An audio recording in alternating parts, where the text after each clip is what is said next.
After a long day of driving, we finally reached Stockholm. It was sunset at 10 because in summer this was what Swedish summers look like. I was so exhausted. Look at me talking. I was completely hallucinating. We go swimming here in the sea. Perfect. That's what I was hoping you were gonna say. Just 20 degrees outside. Perfect summer in Sweden. We go by the sea. Look, people with boats. There are boats here. All the boats look beautiful, beautiful. It is Swedish. It is kind of pretty.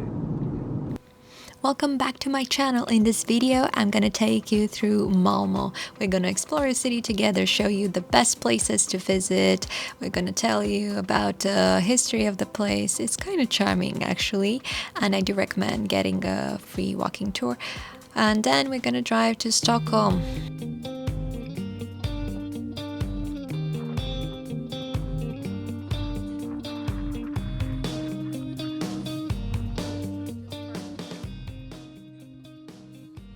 So this is a parking machine that you can use to park in Malmo.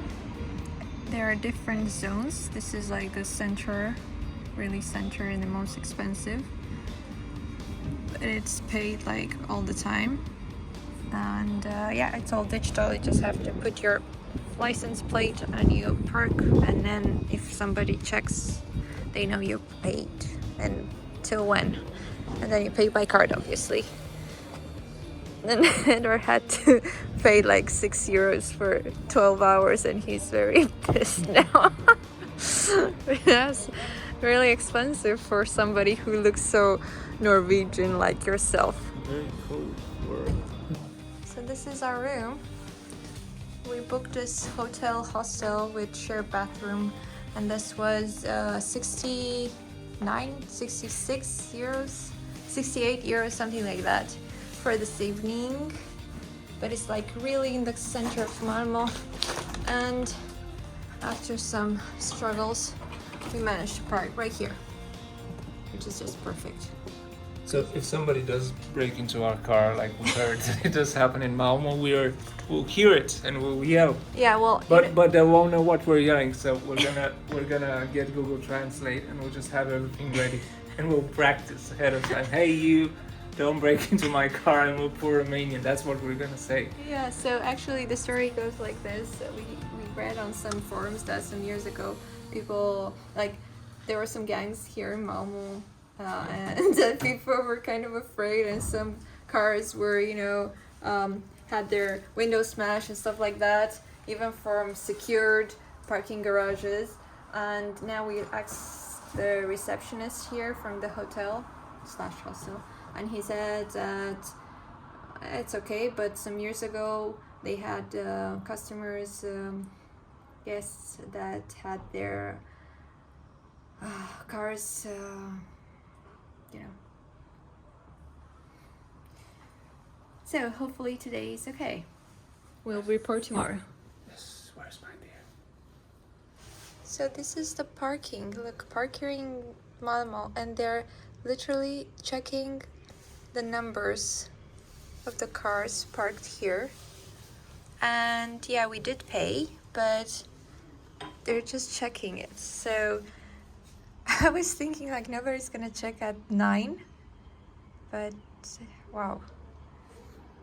And they're just checking on their phones. It's good to know that they're doing their job, I guess, That we paid. and especially that we paid in time. My God. And check it out.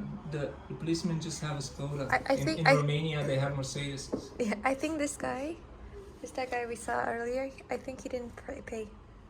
Because that's why they stay so long, because they're like, they type our number and then his number and then his number, and they just moved on really fast, really quickly, and then they just stop here, see? There's a lot of rules and regulations in this country. Yeah. That's a good thing. We have no rules in Romania. So if you want to move and make a trade with us, we'll be willing to consider it. Because of the only way to fly. I have no idea what this is, but I think it's some sort of shop for people who have fetishes. That's my take on it. Look. Yes. Wonderful, wonderful. Oh, look, they have clothes too.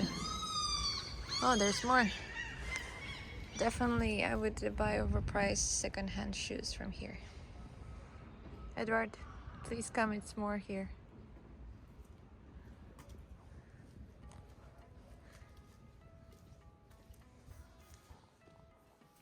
Nice boots. Oh, look. So later that day we did a self-walking tour because I was curious what Malmo had to offer. Also, we were so surprised that it was so bright outside given that it was like 9 or 10 p.m. by that time. Good morning from wonderful Malmo. It's already 8 in the morning and this is our hotel room, which was really comfortable. We had a shared bathroom, but really it's right in the center of the city and it has a decent price considering this is Sweden. And yeah, the beds are good, it's clean. Today we have to drive all the way to Stockholm. This is our 5th and final day of our road trip to Sweden. I think we drove yesterday around almost 500 kilometers. And today we have 650 kilometers more from what I've seen on the maps. We decided to stay a bit longer here in Malmo because we want to join a free walking tour because the city is rather big, has a lot of history, and we want to, know more about it because probably won't come back anytime soon while exploring Sweden because it's quite far from where we'll be staying. So we will stay for 5 hours more and then drive because we have to go arrive in Stockholm to get the house for the next 3 weeks, but it's okay if we arrive in the evening, so we have just enough time to visit Malmo. So far, it's a nice city, but not my favorite. So I just want to show you that if you do not pay your parking, which in the center is basically all the time, but different fees, you get this fine, and this is 600 crowns, which is like almost 60 euros. So yeah, they do check. The next morning we woke up really early, we did a bit of more exploring on our own, and then we joined a free walking tour, and that's how I concluded that there are some places that you should visit in Malmo if you're on a short time, so here they are. So the first place is Kungsparken. It's a beautiful park, you have a lot of plants, you have a beautiful lake, and it's a perfect place for a picnic. This is where we got our breakfast, and then bird population noticed us, started begging us for food, so it's really hard to escape. But remember, do not feed any bread or processed food to the birds in the park, but I was really impressed otherwise. The next place is Slottsted Garden in the park, which is more than just an urban park near the Malmo Castle. It's a thriving community garden. It's managed and maintained by local residents, so this place is a testament to the community spirit and shared responsibility. It's vibrant and ever-changing displays of flora throughout the year are the results of the locals' collective efforts, so a visit here offers a unique chance to see the community gardening in action. This place is right next to the castle's mill, you can see it from here, and this is a hotel for insects. People here are really concerned about nature. There are a lot of very special corners that I did not film, but I do recommend you come visit it. This is a perfect photo location. So right next to the garden you'll find Malmo Castle, which is an impressive 16th century fortress which is housing a museum right now where you can explore the natural and cultural history of this place. I do recommend paying this place a visit, however do know it's free to go inside in the courtyard while you find a beautiful map of Malmo, and if you go here with the guide like we did, you're gonna find out so much more about the place and location and what it went throughout the history, so I do recommend going on a free walking tour to find out more about this place.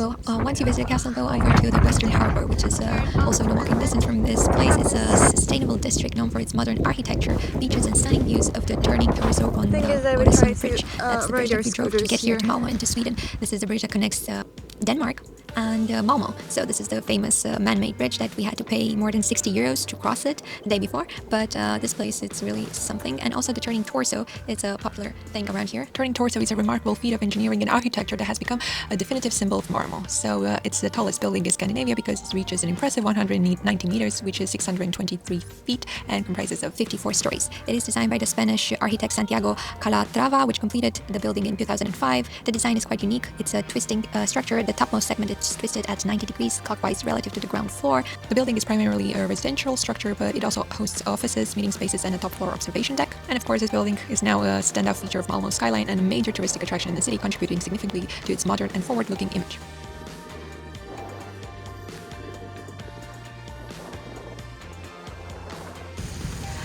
Another symbol of Malmo, which you should and probably will not miss, is the Griffin sculpture, which is also called Griffin in Swedish. This is a landmark statue which is located in the city center, and it's an iconic symbol of Malmo. Its powerful presence in the bustling square embodies the city's strength and resilience. Situated at the Gustav Adolfs Torg, or square, the Griffin is a majestic sculpture which has the body of a lion and the wings and face of an eagle. So the Griffin is a powerful beast and has been frequently mentioned in the Greek mythology, and the mythical creature symbolizes heroism. So these are known for their speed, strength, courage, and ability to fly, and also their sharp eyes. Lilla Torg, which translates to Little Square in English, is a charming public square located in the heart of the city. It's a historic location that dates back to the 16th century because it was once the center of trade in Malmo. Today you will find cobblestone streets, charmingly preserved old buildings, and a vibrant atmosphere. It's a blend of old and new, where traditional architecture sits alongside modern shops, upscale boutiques, and trendy restaurants. This square is particularly known for its outdoor dining scene. It's an attraction for both locals and tourists, and during summer months you will find here a lot of events with regular markets, music performances, and other public gatherings. So despite its name, there's always something happening at the Little Square.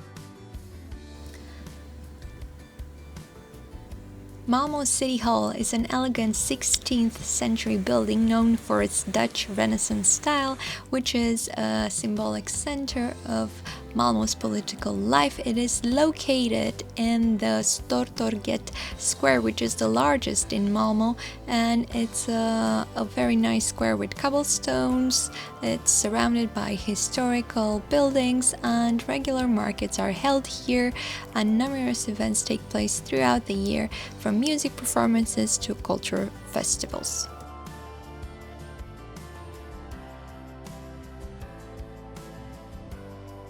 So from the city hall we walked to the central train station, which is just a few meters away. So this area over here, it's towards the port. This is the train station. This is the blonde Edward. They're laughing though. Nobody's laughing at it. You're one of the last blondes standing here. Show them your face. They will love you. Actually, this is a very nice area just for a walk, cycle, come here to relax at the end of a long day. It's really peaceful and quiet. St. Petri's Church is the city's oldest buildings. It's a stunning example of Gothic architecture, home to a majestic altarpiece.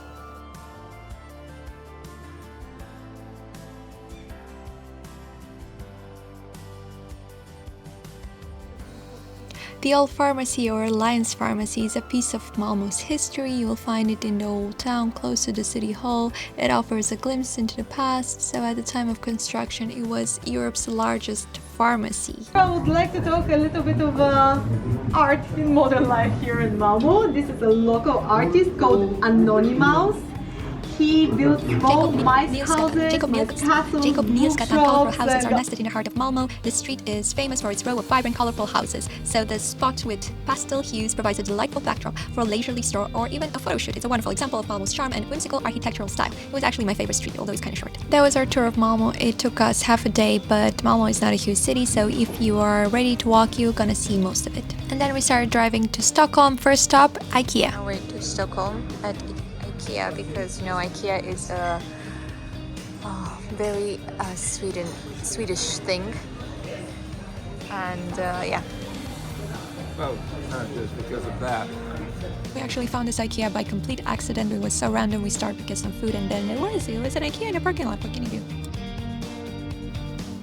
the drive to Stockholm took forever. It was like this the entire way. It was a very long drive. Oh my god, it took us forever. A lot of trees, forest, you name it.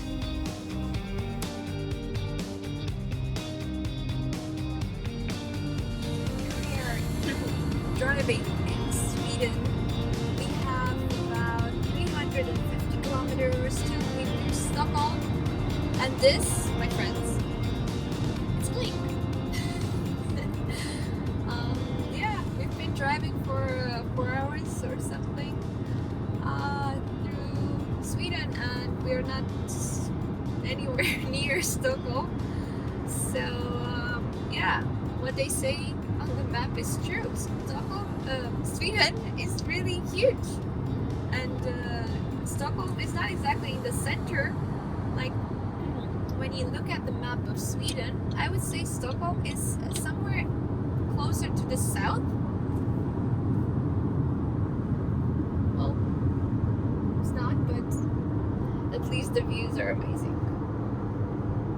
Also, one thing about driving here, so the highways are pretty okay. Some of them are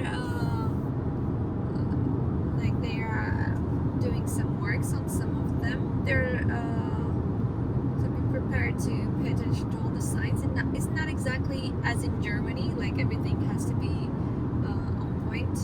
Not really, but it's totally manageable. It's okay. The roads are okay. One tip is that the fuel prices start to increase as you go more north. So, for instance, in Malmo, there were, I'm not sure because we did not go to a gas station there, but from what I saw, it was a bit cheaper. And now we are like halfway through Stockholm, and we paid 26 crowns for 1 liter of diesel, which is, I don't know, a lot. Like 2.5 euros, maybe a bit less, but a lot.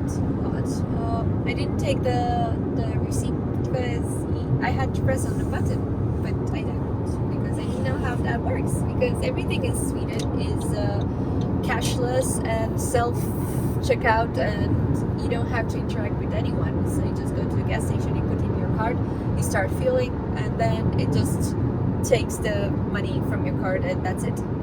Like, it's super simple, and that applies to everything. So you have to pay attention, like to the prices and everything before you tap with your card. Yes. So 315 kilometers more to go, and we are still admiring the beautiful countryside of Sweden. I have to say, although we haven't seen that many cities or villages or any human settlements on this road.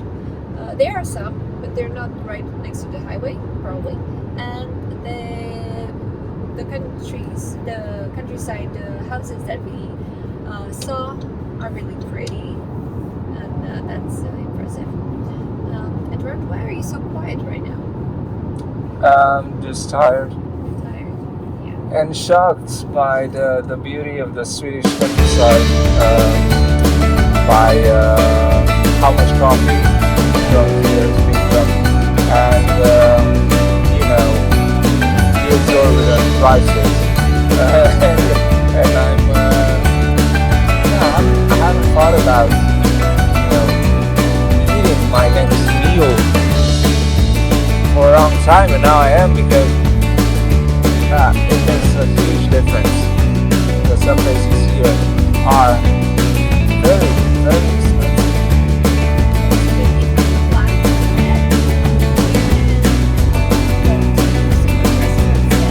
We didn't, and that's why we paid more for the gas, because we didn't stop charging the gas when it was cheap.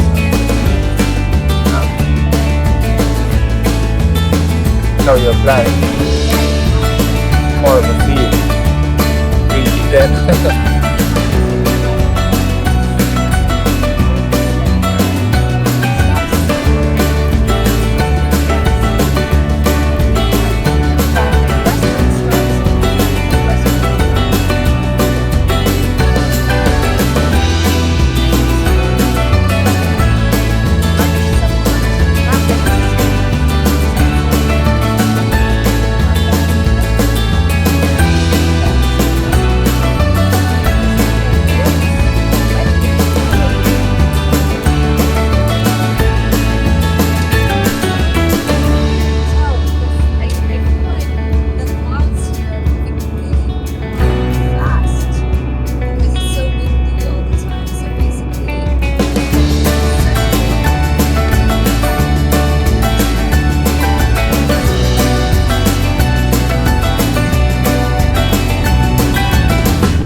That's what I was hoping you were gonna say. Just 20 degrees outside. Perfect summer in Sweden. We go by the sea. Look, people with boats. There are boats here. All the boats. Look, beautiful, beautiful. It is Swedish. It is kind of pretty. And you're almost there. This is some sort of neighborhood. And What's the first thing you want to do now that we got to Stockholm 5 days later? get out of the car. That'd be good. Use the bathroom. Alright. I need to take a left. This GPS says nothing. It's up a hill. Yeah. Hello again. So we've been in Stockholm for 2 days now, and it has been wonderful because after a 5-day road trip, I was quite exhausted. I was the only driver, and we had some urgent work to do, so we are not really in a hurry to explore Stockholm. I will try to give you the best tips on, travel in Stockholm on a budget. Because as you may imagine, Stockholm and Scandinavia in general is not exactly the cheapest place to travel to in Europe or worldwide, but I'm gonna try to find the best ways to save up on your budget during your trip here, and I'm gonna do that by spending the next 2 months in Sweden, and probably we will visit also Norway for some days. Depends on how long the budget would last. Because, well, I don't know if you noticed or if you ever researched it, but if you want to travel from Sweden to Norway, of course you can drive there, you can take a plane, that's not the issue. The thing is that prices, they say, I don't know, I haven't been there yet, prices are around 30-35% more expensive in Norway than in Sweden. And at this point I can tell you that Sweden is not cheap compared to the rest of the of the world, compared to even west of Europe, like Germany and France and stuff like that. So the more north you go, the more expensive it gets. But about Norway in some future vlog.